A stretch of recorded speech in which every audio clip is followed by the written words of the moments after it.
Bienvenue sur Héros Vagabond, le podcast des imaginaires du changement. Je m'appelle Christelle Gentot, je suis artiste nomade et la semaine dernière j'étais au hameau léger du Placy à Saint-André-des-Eaux. C'est un groupe d'habitants qui se sont réunis sur un terrain communal. La commune leur a fait un bail amphithéotique de 99 ans. Et dessus, en fait, ils construisent 8 habitations, plus un bâtiment collectif dans lequel il y aura les douches, la buanderie, la cuisine collective, etc. L'accord en fait qu'ils ont passé avec la municipalité, c'était de reprendre le dernier commerce du village, le café-concert l'Éprouvette. Dans une des parties du bâtiment, ils sont en train de créer une épicerie associative zéro marge. La semaine dernière, ils organisaient un stage pour créer la phytoépuration pour le futur bâtiment collectif et aussi une phytotinie pour l'un des premiers habitats qui est déjà sorti de terre. Alors la phytotinie, elle est adaptée pour les habitats mobiles, les caravanes, les yourtes, les roulottes. Alors, ils en ont plusieurs types chez Aquatiris. Ils en ont une pour uniquement les eaux ménagères, les eaux grises, quand l'habitat a des toilettes sèches. Ils ont une phytotinie toutes eaux, donc ça je ne l'ai pas vu. Moi j'ai vu la phytotinie pour les traiter les eaux grises. Et autrement ils auraient aussi une phytotinie mobile qui peut être déplacée avec l'habitat. J'ai pu participer à la construction de ces deux assainissements. Et je vais vous en parler dans cet épisode. Tout d'abord, quels sont les différents types d'assainissement ? Alors il y a l'assainissement collectif, qu'on appelle le tout à l'égout. Il faut savoir que quand on a un logement et que le tout à l'égout passe devant, on est obligé de s'y raccorder. Ensuite, il y a les assainissements non collectifs. C'est quand on ne peut pas être raccordé au tout à l'égout. C'est ce qu'on appelle un assainissement individuel. Il existe la fosse toutes eaux avec le filtre à sable ou le filtre compact et autrement la microstation d'épuration. Les fosses toutes eaux avec des filtres, des zones d'épandage, le problème c'est qu'il y a souvent des odeurs et il faut bien entendu vider les boues assez régulièrement. La microstation d'épuration fonctionne avec de l'électricité. Ça essaye de recréer en fait en miniature le fonctionnement d'une station d'épuration classique, mais il y a quand même des boues qu'il faut évacuer. Le quatrième type d'assainissement individuel, c'est le filtre planté, qu'on appelle couramment la phytoépuration. Cette fois, il n'y a pas de boue de générer, mais de l'humus. Il n'y a pas non plus d'odeur. Il n'y a pas d'eau stagnante à la surface de la phytoépuration, donc il n'y a pas de moustiques. C'est décoratif puisqu'il y a des plantes dedans, au minimum des roseaux. Une partie de l'humus peut être réutilisée, par exemple dans un potager. Avant de parler vraiment du fonctionnement de la phytoépuration, on va parler des bactéries, puisque tous les systèmes d'assainissement fonctionnent avec des bactéries. C'est elles qui vont digérer les matières organiques. Il existe des bactéries aérobies qui ont donc besoin d'oxygène pour vivre et pour travailler. C'est du compostage, du coup, ça génère une bonne odeur. Il existe aussi des bactéries anaérobies, elles travaillent sans oxygène. Elles vont digérer les matières organiques par fermentation. Le problème de la fermentation, c'est que ça génère du méthane et du sulfure d'hydrogène, c'est ça qui fait les odeurs. Le principe de la phytoépuration, c'est d'avoir deux niveaux de filtre. Un premier filtre qui est vertical, c'est lui qui va être planté avec les roseaux et les autres plantes. Là, ça va être un fonctionnement aérobie. L'eau ne va faire que passer, donc l'oxygène revient régulièrement dans ce filtre. Et l'eau va le traverser verticalement. Elle passe à différents niveaux de sable, gravillon, gravier. Ensuite, l'eau va passer dans un filtre horizontal. L'eau va rester en fait dedans, même si elle n'est pas à la surface, elle est à l'intérieur. Les bactéries qui vont être dans ce filtre vont être anaérobies. L'eau qui passe au fond du filtre remonte, comme ça il n'y a pas de pourrissement. Une goutte d'eau va mettre quelques heures à traverser le filtre vertical, en général 1 heure, mais elle va mettre 2 jours à traverser le filtre horizontal, qui est une surface d'infiltration. Alors maintenant, nous allons aussi parler de la réglementation. Il faut savoir qu'en France, quand il y a moins de 20 équivalents habitants, les gens ont une obligation de moyens, c'est-à-dire l'obligation de mettre en œuvre un système d'assainissement agréé. Par contre, au niveau de la réglementation européenne, c'est une obligation de résultat. C'est-à-dire que c'est du coup au gouvernement, d'après la réglementation européenne, de prouver qu'il y a un problème de salubrité ou un problème de pollution de l'environnement. Dans l'obligation de résultat, c'est soit l'entité étatique qui va venir faire des prélèvements pour voir s'il n'y a pas de problème, soit c'est aux personnes de fournir des analyses d'eau pour vérifier la teneur en oxygène et la quantité de matière en suspension. Mais le truc, c'est qu'en droit français, la réglementation européenne n'a jamais été transposée. Donc nous, on reste avec une obligation de moyens. Du coup, il y a certains types d'assainissement qui ne sont pas considérés comme étant aux normes. C'est le cas de la pédoépuration. La pédoépuration, en fait, c'est quand on a des toilettes sèches, on peut décider que pour les eaux grises, donc celles qui vont venir de la cuisine, de la salle de bain, on met juste un bac de filtration pour les graisses, et puis ensuite une surface d'infiltration. Il y a des personnes qui décident de faire ça et qui soit obtiennent une dérogation, donc elles installent un lésimètre pour faire des prélèvements d'eau qu'elles fournissent au SPANC tous les ans, soit elles font leur truc dans leur coin et elles décident de se battre en fait contre les services de l'État pour faire évoluer la réglementation. La phytoépuration peut être agréée. Il faut du coup s'adresser à des entreprises comme Aquatiris qui ont fait agréer des modèles de phytoépuration. En France, comme on a une obligation de moyens, du coup, on a l'obligation d'être aux normes au niveau de l'assainissement. Si l'installation n'est pas considérée aux normes, c'est-à-dire soit on a une très vieille fosse septique, soit on a fait soi-même un assainissement mais qui n'est pas considéré par les services de l'État comme étant aux normes, du coup, on a une non-conformité. En cas de vente, l'immobilier du coup est dévalué, ça va de soi. En général, les gens font baisser la valeur de 10 000 €, ce qui est à peu près le prix d'un système d'assainissement. Avant, tant qu'on vivait dans son logement et qu'on avait un assainissement qui n'était pas conforme, le seul risque qu'il y avait, c'était une plainte des voisins. C'est-à-dire que les voisins disaient il y a des nuisances, il y a une mise en danger de la vie d'autrui. Ça, c'était par exemple le cas si la personne rejetait des eaux noires, les eaux par exemple de toilettes, ce qu'on appelle les eaux noires, et des toilettes à eau, bien sûr, directement par exemple dans le fossé, ce qui fait que du coup, en effet, il y a un problème de salubrité publique. Mais quand les gens avaient des toilettes sèches, du coup, en fait, il n'y a pas de problème de salubrité publique vu qu'il n'y a pas de bactéries fécales dans l'eau. Ce ne sont du coup que des eaux grises qui sont rejetées. Les plaintes étaient très très rares et elles aboutissaient rarement.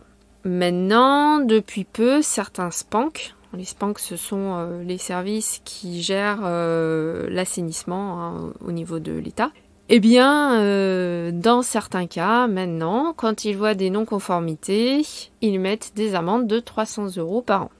Alors, c'est pas tous les SPANC, ça commence. Je sais pas exactement lesquels le font et lesquels ne le font pas. Quand on achète un bien, on a 1 an pour se mettre en conformité. Donc ça va assez vite. Il est possible de demander des rallonges de temps, notamment s'il y a eu une étude de fait et que c'est le temps de mettre en œuvre. On peut avoir plus d'1 an pour mettre en œuvre. Dans tous les cas, il faut toujours demander au SPANC avant de faire un projet. Parce que on peut obtenir une dérogation avec certains SPANC, et puis avec d'autres, ça va pas passer.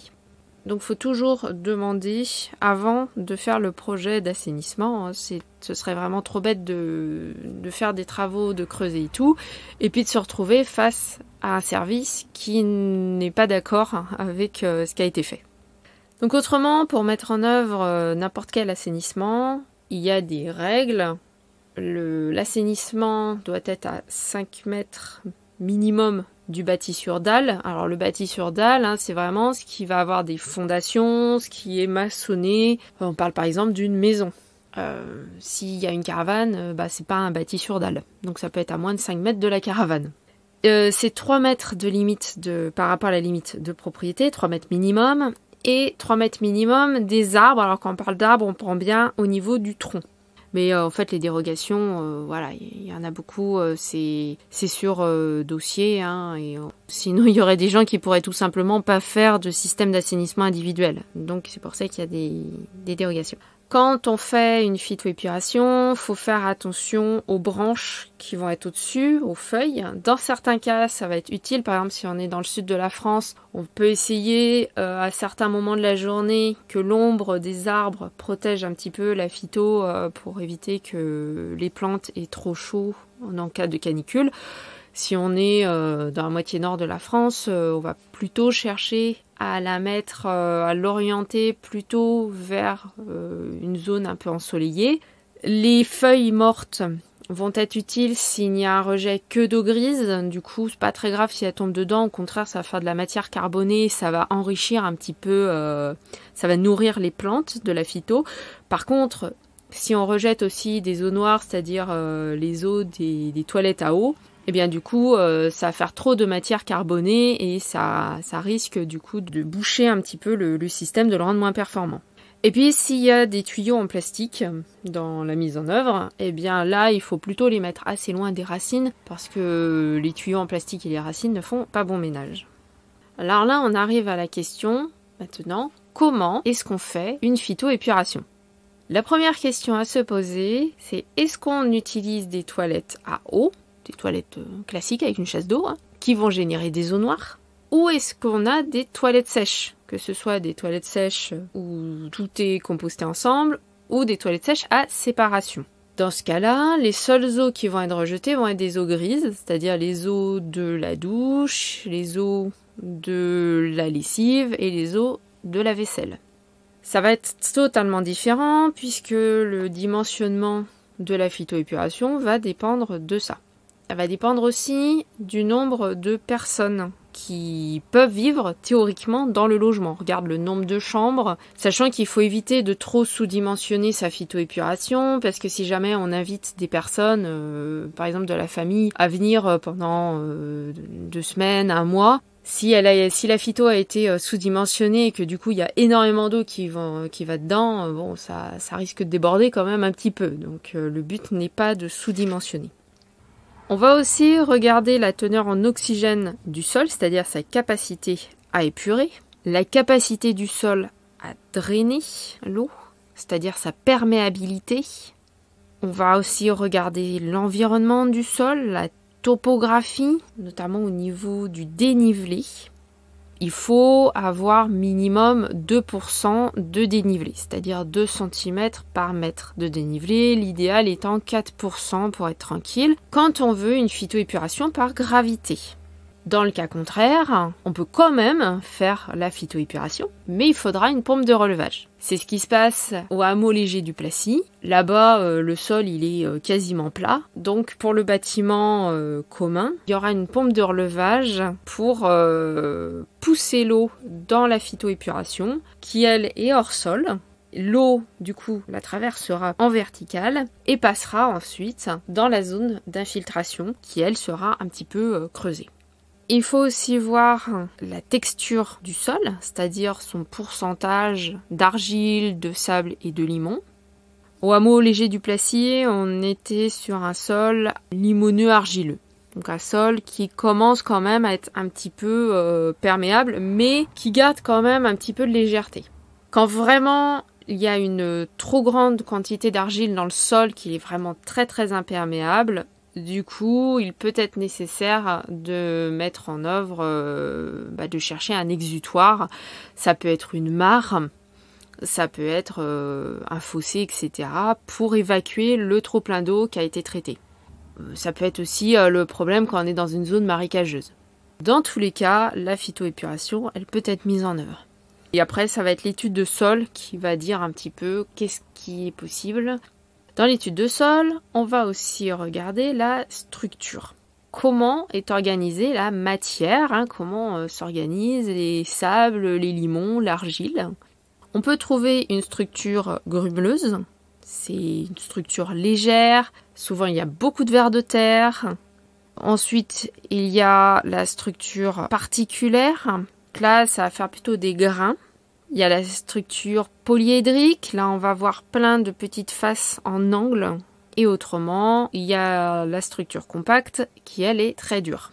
L'eau, évidemment, va avoir beaucoup plus de facilité à s'infiltrer dans une structure grumeleuse que dans une structure compacte.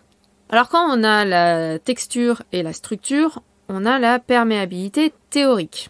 Mais ce qui est très intéressant, c'est surtout de connaître la perméabilité mesurée. Le but, c'est de faire un trou. Donc on détermine la surface du trou, généralement 25 cm par 25 cm. On le fait sur une profondeur de 30 à 40 cm. Tout ça on le note. Et on va le remplir d'eau. Et dès que ça baisse, on remet de l'eau. Et on va calculer la quantité d'eau qui s'est infiltrée. Minimum, il faut le faire pendant 4 heures. Plus on le fait sur un temps long, bien plus on va avoir une idée précise de la capacité d'infiltration du sol. Mais attention, si on le fait en été ou si on le fait en hiver, les résultats vont être extrêmement différents. Notamment si on est sur un sol qui contient beaucoup d'argile. Parce que s'il n'a pas plu depuis plusieurs semaines, voire plusieurs mois, quand on va mettre de l'eau dans le sol, il va boire énormément. Et du coup, on va se dire, oh là là, c'est génial, on a un sol qui absorbe très très bien, qui est vraiment très perméable. Alors qu'en fait, pas du tout. Donc mieux vaut faire ce test en hiver, quand le sol a déjà bien bu. Et là, on va vraiment avoir, dans les pires des conditions, l'idée vraiment de comment l'eau s'infiltre dedans. On considère que le sol est imperméable quand il absorbe moins de 10 mm d'eau par heure. Donc tout ça, on peut le faire soi-même, mais l'étude de sol, qui de toute façon, je crois, est obligatoire pour faire un système d'épuration, explique tout ça. Mais ça peut être pas mal aussi de le faire de son côté, ne serait-ce que pour connaître le sol de son terrain. Quand on est dans des zones humides, il va falloir surdimensionner cette zone d'infiltration. C'est vraiment très important d'avoir vraiment une bonne idée de la nature du sol, sachant qu'elle change parfois sur des surfaces très proches. À quelques mètres, des fois, sa nature va changer. En général, les matériaux utilisés pour faire une phytoépuration, ça va être un lit de gravier assez gros, ensuite un lit de gravillon et au-dessus du sable. Au hameau du Plessis, on était sur une quantité de 20 cm de gravier, en 14 par 20. S'ils avaient été plus gros, ça aurait été mieux, mais la carrière n'en avait pas de lavé. C'est très très important que tout ce qui est gravier et gravillon soit lavé, sinon le sable de carrière qui est dessus va se déposer au fond du filtre et ça va générer des boues qui vont avoir tendance à colmater au niveau des racines des plantes. Du coup, ça peut poser des problèmes. Donc, il faut vraiment du gravier qui soit lavé. Donc, on avait 20 cm de gravier, 25 cm de gravillon et puis 25 cm de sable. Alors la qualité du sable, c'est essentiel en phytoépuration. L'idéal, c'est d'avoir du 0,4 lavé, du sable d'assainissement. Évidemment, c'est un petit peu parfois compliqué d'en obtenir parce que on a une crise du sable. Le sable est extrêmement utilisé en construction et pour d'autres usages aussi, pour faire de la silice. Et du coup, ça peut être très compliqué. Alors, on pourrait utiliser du sable du désert, mais actuellement, ce n'est pas le cas. Il n'y a pas de filière. On pourrait aussi recycler les bouteilles de verre pour faire du sable, mais ça déstabiliserait la filière du verre. On peut aussi utiliser des plaquettes de bois, des copeaux de bois, assez gros. Il faut les changer tous les 10 ans. C'est ce qui a été mis en œuvre dans la phytotinie. De la phytoépuration, l'idéal, c'est de mettre en place une alternance. C'est-à-dire en fait que la phytoépuration va être coupée en deux par un séparateur au milieu. C'est comme ça qu'on l'a mise en œuvre d'ailleurs au hameau du Plessis. Ça permet en fait qu'une semaine, donc il y a une vanne, une semaine, l'eau sera envoyée dans un côté du bac. À la fin de la semaine, on tourne la vanne et du coup, la deuxième semaine, l'eau est envoyée dans l'autre côté du bac. Ça permet en fait que le filtre s'assèche un petit peu pendant une semaine et que les bactéries puissent travailler tranquillement dedans. Ça évite que le filtre se bouche, puisque c'est déjà arrivé sur des phytoépurations qui ont été faites il y a pas mal de temps. Alors au niveau des saisons, la phytoépuration va fonctionner un peu plus lentement en hiver. Mais en tout cas, elle va fonctionner, tout simplement parce que les bactéries qui sont dedans elles génèrent de la chaleur. Tant qu'elles travaillent, elles génèrent de la chaleur. Et du coup, même si dehors il y a de la neige, même si ça gèle, elles vont continuer à générer de la chaleur et à travailler. En plus, l'eau usée qui arrive, elle est à température. Elle n'est pas à 2 degrés, évidemment. L'été, il n'y a pas non plus besoin d'arroser les plantes de sa phytoépuration. Parce que le fait de rejeter de l'eau dedans, ça va les nourrir, même s'il y a un peu d'évaporation. Les seuls moments où on peut être obligé ou avoir envie d'arroser, c'est la première année pour aider les plantes à bien prendre, notamment quand on a une consommation d'eau extrêmement faible.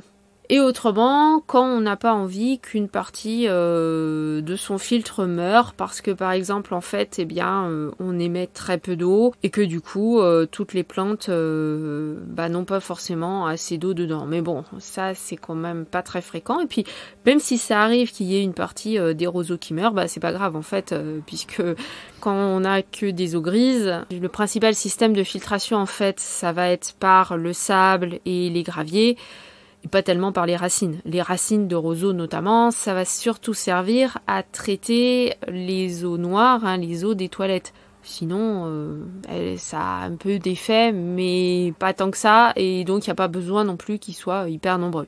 Donc vraiment, faut pas se mettre la pression en se disant je vais partir en vacances, moi j'ai une très petite conso, donc la phytoépuration ça va pas aller.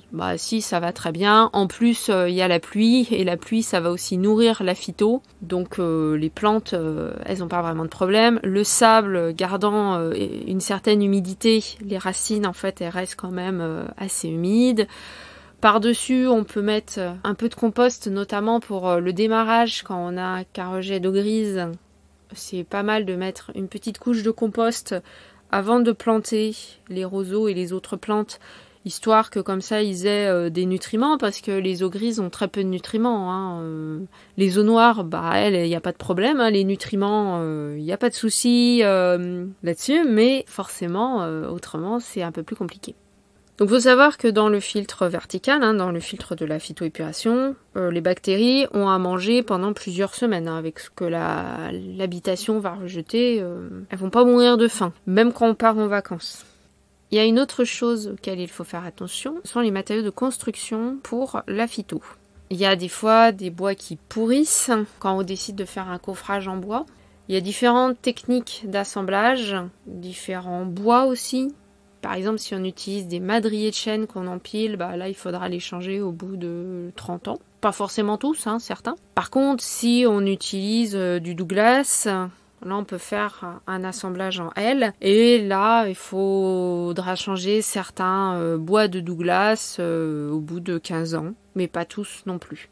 Quand on fait un coffrage en béton, il y a des coffrages qui se sont fissurés. Il y a des plaques de béton parfois qui ont été poussées par la pression des graviers, du sable et tout ça. Donc ça peut, ou par le sol au contraire. Donc voilà, ça peut. Il y a pu avoir des déformations aussi quand on utilise des plaques de béton. On peut utiliser du parpaing en autoconstruction. Autrement, on peut aussi opter pour un bac en plastique thermoformé. Lui, il bouge pas. Dans tous les cas, il faut absolument que la partie du filtre vertical de la phytoépuration, là on va mettre le sable, les gravillons et les graviers, et qui va être planté avec les roseaux et les autres plantes, ça il faut absolument qu'il soit étanche. C'est la loi. La loi exige que les systèmes d'assainissement soient étanches. Donc, par exemple, quand on fait un coffrage en bois, ce qui a été le cas au hameau léger du Placy, où c'est un coffrage en bois de Douglas qui est donc hors sol, et bien là à l'intérieur on a mis une grosse bâche noire qui est très épaisse, très solide, pour ainsi que tout soit étanche. Et enfin une dernière chose à bien prendre en compte, c'est l'oxygénation des racines au fond de la phytoépuration. Il faut mettre un drain au fond et avec un tuyau qui remonte et un chapeau. C'est pour ça que souvent dans les phytoépurations, on voit sur un des côtés un chapeau. C'est pas du tout pour les évacuations de gaz, d'odeur ou je sais pas quoi, hein. C'est pour faire rentrer de l'oxygène au fond de la phyto pour vraiment pouvoir ventiler les racines, oxygéner les racines. On va enfin parler du coût. Pour la grande phyto qui faisait 3 mètres par 2 et qui aura une zone d'infiltration d'1 mètre de large sur 9 mètres de long avec la pompe de relevage et la vanne et tout ça, ils sont sur un budget entre 7 000 et 10 000 euros, sachant qu'ils font de l'autoconstruction guidée, donc je crois qu'ils sont plus aux alentours des 7-8 000. Et pour la phytotini, c'est à un peu moins de environ 1 000 euros. Donc la phytotini, c'est un grand bac en plastique, un gros pot de fleurs en fait, en plastique, qui sert de filtre vertical, hein, sachant que la tini, elle est en hauteur, hein. Elle est sur des plots, donc elle est en hauteur. L'eau tombera dans ce filtre vertical qui sera planté avec diverses essences de plantes. Et ensuite, ça sort en bas et ça ira dans la zone d'infiltration qui a été creusée en cercle et remplie avec des plaquettes de bois. Et il y a un lysimètre qui a été installé. Le lysimètre permettra de faire des tests pour l'eau. Donc il y a quelques règles à respecter quand on a une phytoépuration. Il faut éviter de laver des chaussures et des vêtements pleins de terre argileuse parce que autrement les argiles vont finir par boucher le filtre. Il faut éviter aussi de rejeter des restes de peinture ou de produits chimiques dans son eau et éviter aussi les produits très nocifs comme les déboucheurs d'évier. En fait, une phytoépuration, c'est un tableau indicateur. Quand on commence à voir ces plantes qui crèvent, et bien là, c'est qu'il y a un problème, c'est qu'on rejette des choses qui sont pas bonnes. Les graisses aussi peuvent être un problème quand on cuisine extrêmement gras, qu'on va rejeter du coup énormément de graisse dans les eaux grises. Ça risque de compliquer la tâche pour les bactéries qui vont être dans le filtre parce que les graisses, c'est très très long à digérer par les bactéries. Ça peut être pas mal de mettre un bac à graisse avant la phytoépuration pour retenir les graisses et du coup que le système soit en bonne santé et qu'il fonctionne bien. Au niveau de la zone d'infiltration, on peut faire des choses assez esthétiques, hein. On n'est pas obligé de faire un rectangle. Sur plan, ça aura toujours l'allure d'un rectangle. Mais après, dans les faits, on peut faire quelque chose qui va être rond, ce qui a été fait donc dans la phytotini, hein, comme je le disais. À noter que la phytotini a obtenu une dérogation du SPANC, puisqu'elle n'est pas encore agréée. Donc sur l'aspect esthétique de la zone d'infiltration, donc on peut faire une forme de vague, on peut faire une patate, on fait ce qu'on veut. Attention à ne pas faire de contraintes hydriques par contre. Genre une goutte ou des choses comme ça, ou des choses qui vont se terminer en pointe, parce que là ça fait ce qu'on appelle une contrainte hydrique et l'eau va stagner là et ça va pas bien marcher du coup. On peut aussi faire une séparation au niveau des zones d'infiltration, comme on a dit qu'il pouvait y avoir une séparation dans la phytoépuration, dans le filtre vertical, et bien dans le filtre horizontal, dans la zone d'infiltration, on peut aussi en faire deux, qui soient reliées chacune à une zone de la phyto. Alors ça, c'est très utile, notamment quand on a des toilettes à eau, ça peut être envisagé pour aussi laisser les zones d'infiltration se reposer et s'assécher à tour de rôle. On peut aussi planter des choses autour de la zone d'infiltration. La zone d'infiltration de base, la pédo-épuration de base, c'est le copeau de bois. Donc c'est vrai que selon les budgets qu'on a, on peut choisir vraiment beaucoup de choses. Il ne faut pas forcément se dire je vais jamais avoir les moyens. Non, il y a vraiment beaucoup de solutions qui peuvent être mises en œuvre. Et c'est vrai que l'autoconstruction, c'est aussi un moyen de faire baisser les coûts. En bref, pour résumer un petit peu tout ce que je viens de dire, la phytoépuration, elle s'adapte à tous les modes de vie. Elle peut aussi être mise en œuvre quand on ne vit pas à l'année dans le logement. Il existe beaucoup de sortes. Elle peut aussi être mise en œuvre quand on a des toilettes à eau, donc on rejette des eaux noires et des eaux grises, et quand on a des toilettes sèches, et donc on ne rejette que des eaux grises. Donc la phytoépuration est constituée de 2 parties, le filtre vertical dans lequel l'eau usée va arriver et elle va s'infiltrer verticalement dans le sable, les gravillons et les graviers, et c'est ce qui va être planté avec les roseaux, les iris, etc. Alors les roseaux c'est pour la mise en conformité et aussi quand on a des toilettes à eau, quand on jette des eaux noires.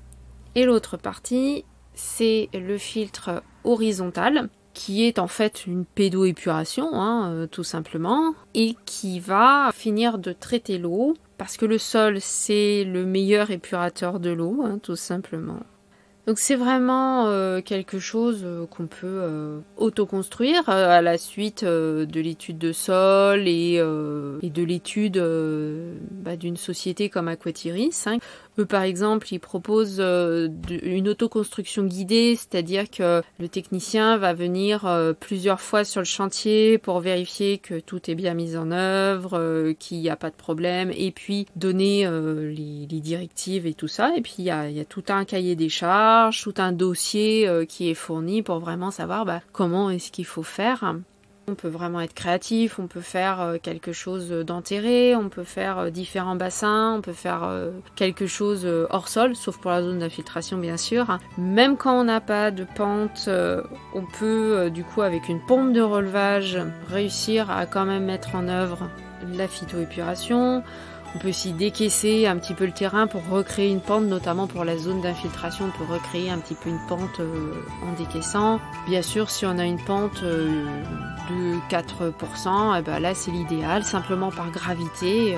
Du coup, il n'y a pas besoin d'électricité. Et par gravité, l'eau, elle va dans les différents filtres et tout va bien. Mais c'est vrai qu'il y a des régions où le terrain, il va pas avoir de pente. Je vous remercie pour votre écoute. Si vous avez aimé cet épisode, si vous l'avez trouvé utile, n'hésitez pas à le couvrir d'étoiles, à laisser un commentaire et à le partager autour de vous. Vous pouvez me retrouver sur Instagram, @claireobscur pour la partie créative, ou @christellejanto.